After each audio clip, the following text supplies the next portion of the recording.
I think a lot of people, when they think about justice-impacted communities or the school-to-prison pipeline, they immediately think that it's something scary, when really it's just another story that gets told. Who would like to give it a shot? It is not accurate most of the time. When we bring our kids into the space and we let them say for themselves who they are, what their stories are, who they're going to be, and what their communities are to them, it's magic.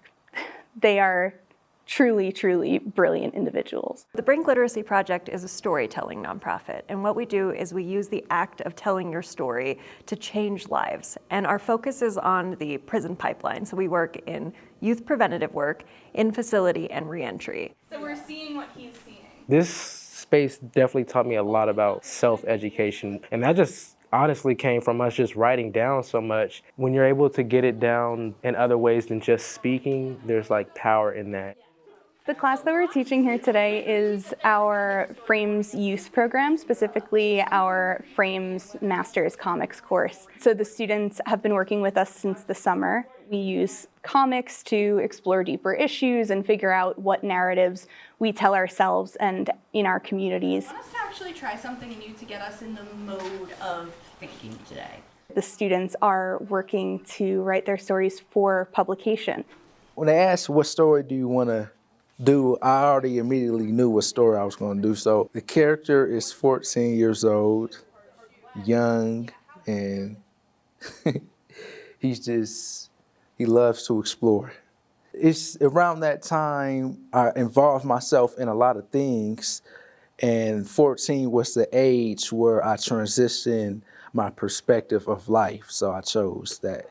By focusing in on a turning point in their lives, we're also doing really sneaky therapy. So we're digging into these really important past events, and we're telling stories around them as a way to solidify positive narratives, discard the really negative narratives, and it allows us to feel really passionate, excited, and ready to take those steps forward.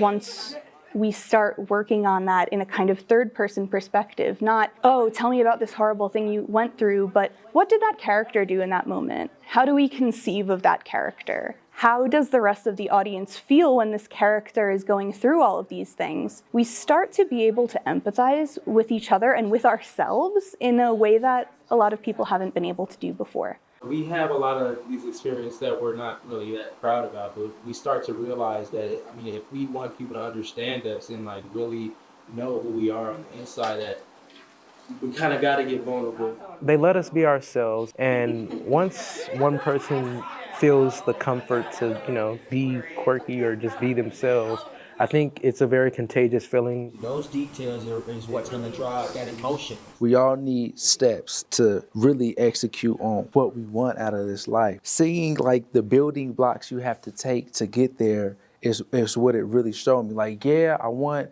this big world of mine, but how do we get there? They are young and have every single opportunity ahead of them to provide a space where they can dive into that. It has gone from what story do you tell yourself and how do you think about it to how does that story impact your future?